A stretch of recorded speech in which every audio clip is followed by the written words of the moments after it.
Kultura ime si prindër, nëse devijon fëmia. A do të thonë që është përgjegjësi e prindit nëse fëmia deli pa suksesshëm?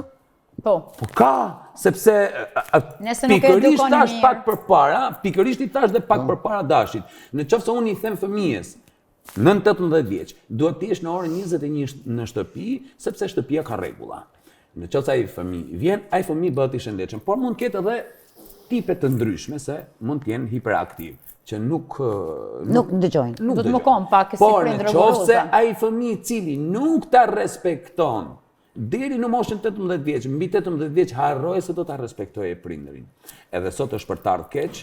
Sot nuk respektohet prindëri. As fjala prindërve nuk ecën. Nuk ecën fjala. Ka po ndodh, pse nuk pungon prindrit mos I përpara? Se unë për shembull kum po shumë raste se prindërit pritoni edhe më mirë fort me fëmijët e vet. Nuk din për shembull e lën ose vajzën ose djalin me dal, nuk din kur I vjen, nuk din kur shkon, nuk e thërret, I thot, "Okej, në rregull, vetëm u kon ai prind rahat." Po pikërisht pra, se dole ku dola unë aty ku thash, pra që tash në mirë, fola për pjesën time. A ban me ndërhy pak? Hajde urna. E pse do të me fajsu prindin, për shembull, nëse